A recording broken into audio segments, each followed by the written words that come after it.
Hi, my name is Victoria Mendoza, and I'm a certified lactation educator, but I'm also a low milk supply mom. And today I'm going to talk to you about not only what triple feeding is, but how to make it easier on you, because triple feeding is a really exhausting and daunting process if done the correct way.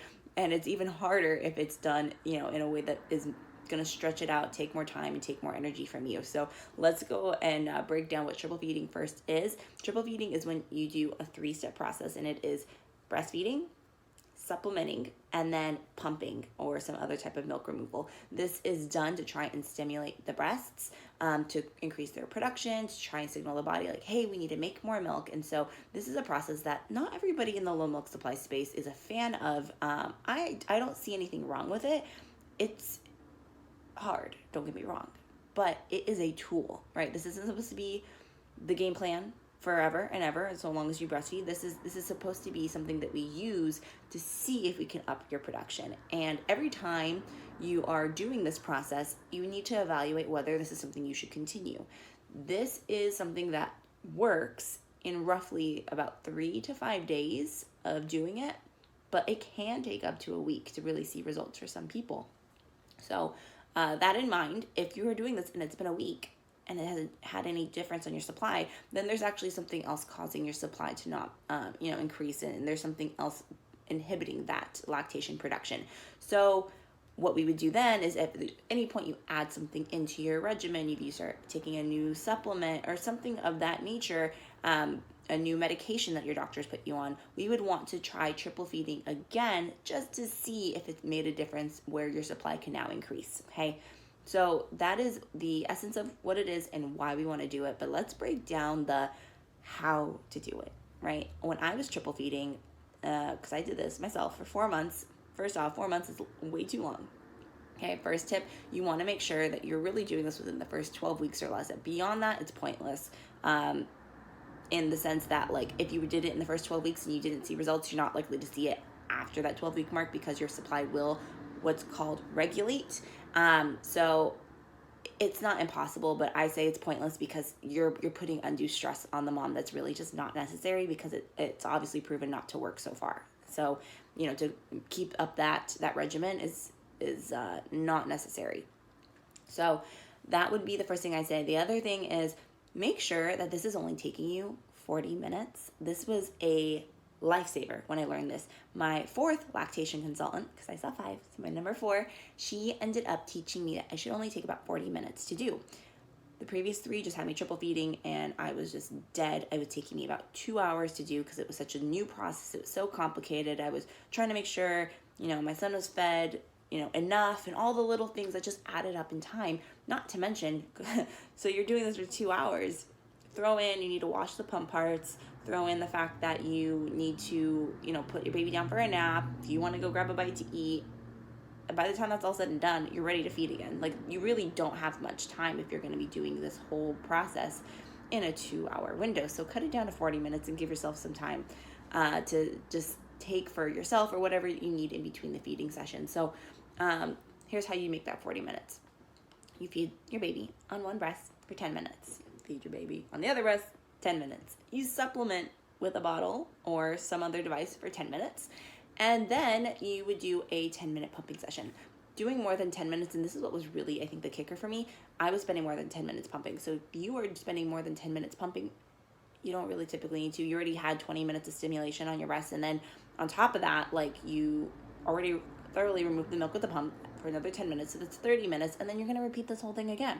So, come the next feed, it's something that you should not drag out to try and make more milk or try to get as much milk as possible. Let me tell you, if it's there and it's ready to, like, be, removed, and it's already stored in your breast, it will come out with the pump. Okay.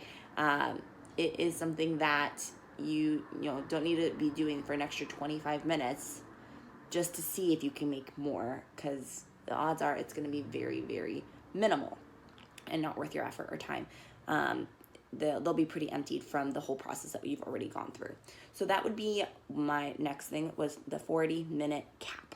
Okay. This is just to help you keep your sanity, in all honesty, because this is a very exhausting process. Next thing is set up your station in advance. If you know you're going to be in your living room, and that's where you're going to be doing your feedings, and on the couch, have a little table with your pump and everything and all the parts ready to go. This is something that could save you a lot of time if you're setting this up every feed. So have a station. Same thing if you are, if you have a 2-story house and you're going upstairs for the night and you go to bed, like you can have like a little caddy or something to put all of your stuff in, a little basket. A laundry basket works perfect just to transport all of the supplies and pieces. And this includes, the supplement that you're providing, whether it be formula or otherwise, the bottles, the pump parts, the pump itself. If you have a hands-free pumping bra, all of that would be really helpful to have just in one location. So that way you can just put it on, set it up, and you're good to go.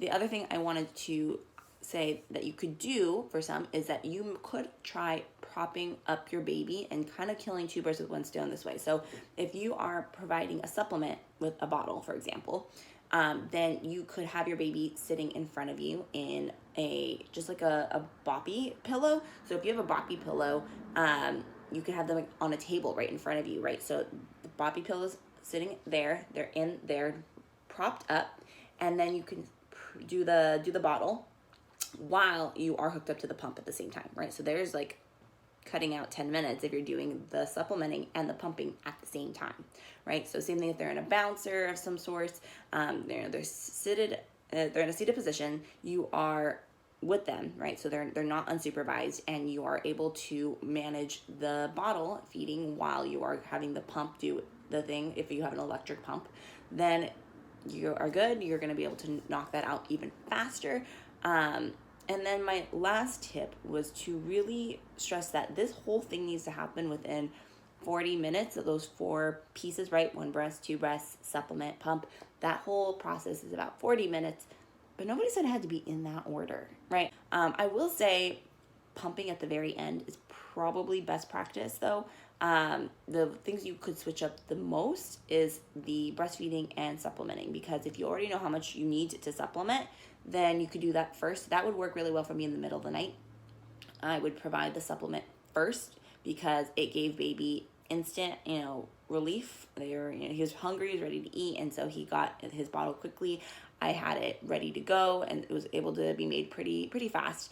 But then I would breastfeed at the end, because it would allow me to kind of let him fall asleep at the breast. He was full from having had his bottle, and now he was getting the rest of his milk from me, and that would allow him to kind of just fall back asleep, right? Instead of having to like have him breastfeed and then juggle a bottle and just kind of the jostling around and moving, that would kind of wake him up a little bit. It's the middle of the night. I want him to go back to sleep.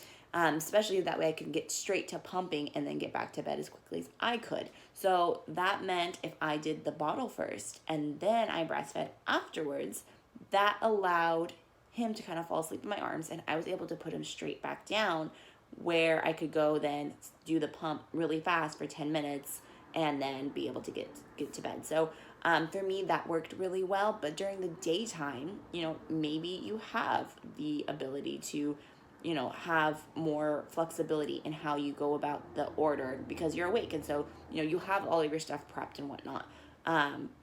But for me, that was something that I just found to be really helpful. So that way, because the longer you're trying to put them back down to sleep in the middle of the night, the longer you are stretching your triple feeding time to take, because they're awake and they are going to want you, and that's just normal and natural. So getting them right back down will save you time as well. So those are my top triple feeding tips. I really want to stress that this is a tool. This is not something that should be done forever on end. This is not sustainable by any means. And I just want to say that because I got sucked into like this need to triple feed, and I don't want anyone to feel the same way. I felt like I couldn't break from it. I couldn't stop. I needed to keep doing this because I was holding on to this process that was supposed to make my milk get to where it was supposed to be.